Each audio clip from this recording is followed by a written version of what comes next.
that happened to be the most painful, but not as sore as what happened the next morning.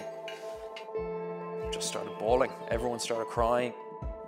That was tough for a 21-year-old. So Ian, we're here in Belfast, but I guess your rugby dream started for you in Dublin, born and bred in Dublin, and I'm also imagining that you probably always wanted to play for Leinster. You managed to do that. Yeah, I initially started with Gaelic football, so the national sport of Ireland, and but rugby was always my big passion in life. And if I'm to be honest, you know, my dream was running out in a green jersey, singing the national anthem, beating England. I'm afraid, Hugo, that was, you know, as an Irish kid, that's sort of what you want to do apart from playing the All Blacks, is play England. And so I went to a sort of a non-rugby playing school, and was just lucky that we had a really good year, and just got lucky with that team, and managed to get into the Leinster Academy sort of a day after my last exam in school. So it went from playing with your closest mates, not at a particularly high level, but still, you know, enjoying rugby, to then suddenly coming up against a backline of O'Driscoll, Contaponi, Darcy, so these great players. So it was certainly a baptism of fire early on. You were a keen sportsman at school, you get selected for Leinster, you make your debut for 09, you're surrounded by legends, like, your world is good. And then something pretty tragic happens to you on the pitch. You want to talk us through it? Yeah, so as you said, the path was going in the right direction, and then if you didn't play for the first team, you usually played for the first Leinster team. You played for your club team. So I was in university in UCD, and was playing a game there, top of the table clash against Lansdowne. So there were, you know, Leinster players playing on both sets of teams. So even though it was a club game, it was a really high standard club game. And yeah, I just remember I was playing 12 that day and took the ball into contact, or I was in a ruck, and it was really early on in the game, and I was grappling for possession of the ball, and I went for one big rip on the ground, and as I got the rip, got the ball, and just I was lying on my back, and for a split second that I was in that position, just I felt this thud, this contact with my head, and my vision went straight away in my eye, and as it so happened, it was my teammate that just stood on my face, and his stud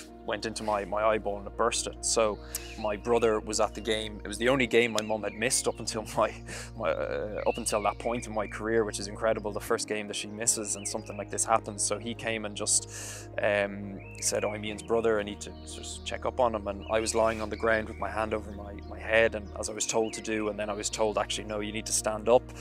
And then an ambulance came pretty quickly.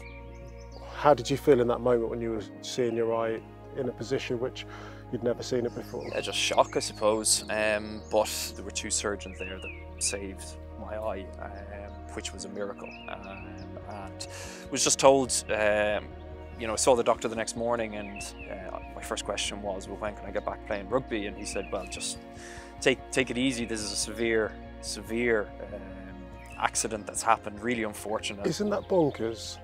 Because as a professional elite athlete, sportsman or woman, regardless of the injury, the first question you want answered is, when can I go back and do it? But regardless of whether it was foul play, and you weren't probably sure at that point, or just a sheer accident, but your sight's more important than anything, but you still wanted to get back to the game you loved as quick as possible. Yeah, this was me not wanting to lose time, but you know, I knew when the doctor said, like, you know, there are going to be very, very small baby steps that are going to need to be taken here. I was visited by a lot of people. The whole Leinster team came, players and staff, which was amazing support. The road to recovery was going in a really good direction, so much so that I got 50% vision back after 6 months, and I was back on the training field in Joe Schmidt's first year as Leinster coach after 6 months. So it was just literally getting back to what the track that you were on. I mean, don't get me wrong, I had days where I punched walls, I had crying sessions. I thought alcohol would have helped me for a week. I went on a complete binge of going out every night, even once by myself, which is pretty sad, but you quickly realise that that's not the answer. The biggest thing for me was just, and I suppose a big part of my message is just to surround yourself with with good people, and they just kept me on track. And I was always told if you get this sudden blackness, come into the hospital straight away. So I happened to be in Galway, which is about 2.5 hours from Dublin. Rushed back. My mum again brought me to hospital, and yeah, I was told there that my retina had detached. So for anyone that has had eye problems or know anything about eyes, when you start messing around with your retina, you're in serious difficulties. So I was told that had torn, which basically the retina gives you your vision essentially, and that happened to be the most painful operation, but not as sore as what happened the next morning when I had the surgeon come to me who was working with me from the very start and just said, yeah, you better sit down, everyone, just really sorry, but we can't save Ian's eye. And we were like, what do you mean you can't save it? Like, you can't save the vision, so it's completely gone. So just started bawling, everyone started crying, and that was tough for a 21-year-old. And then, you know, to make that decision at 21 to retire and forming Joe, you know, was still a really hard thing to do. How did that conversation go? Just went into Joe's office and said, I can't do it. And ultimately there were 3 reasons that made me believe that, which were to play out half with one eye at international top level is going to be pretty difficult. My eye was still really sore from the 4 operations that I had. And the third one was that I was gouged twice in my good eye on my return at club level. Gouged? Yeah, I was gouged in my right eye. One a lot worse than the other. So those 3 things ultimately made me decide that professional rugby without any form of eye protection or anything is just not a good idea. We were thinking, you know, in order to, you know, find sort of rugby protection for eyes, you know, we'd have to go to Tokyo, we'd have to go to Boston, we'd have to go to these places. We found out that World Rugby head offices were in Dublin first and foremost, which was pretty handy, and that there was a manufacturing company that was based in a city called Bologna in Italy, which was 4 hours from where I was living. So this manufacturing motocross ski goggle company were in the very early stages of developing this. It was such an unknown at the time, like what do rugby goggles look like? Do you have them? I do, yeah. Okay. I've got a pair here, so. Okay. Very handy. Very handy. So who would have thought? Who would have thought that they were just here? So well presented as well. So the material is polycarbonate, so it's a flexible yet pretty firm material. They did a few tests with shotguns I saw on YouTube. So I grabbed the first pair and saw instantly that to wear this, I would need to have a scrum cap because this would just sort of slide off. So yeah, started playing back with a rugby club called Leonorsa Rugby Udine, who were based in where I was living. But I knew that the goggles weren't perfect, struggled to see with the mud and the rain. I knew at a higher level, you know, I need to get physically back up to scratch, but mentally I was good to go. Like, I was ready to go to pursue higher things.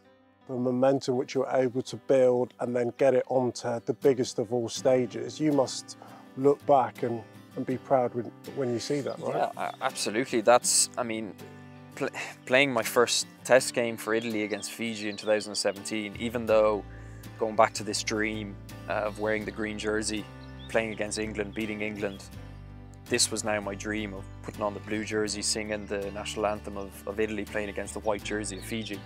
And winning that game. I was told by an ex-Italian international that, you know, always remember this day because it's very rare for you to get your first cap and your first win with an Italian team. And 8 games later and 8 losses, I can believe that.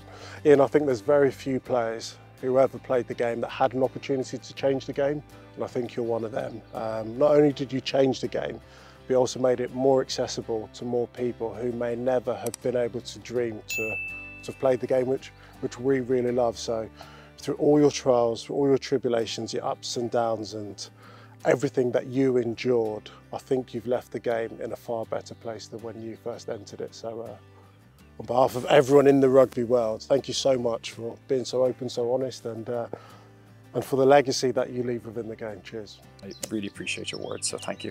Cheers, thanks for having us. The first time we tried to tell you his story, and we were all victims to an armed robbery on set. I was scared for myself and for the people around me, I think that's a big sort of motivation for me to continue to work hard and, you know, get out. That's the main thing, is to get out.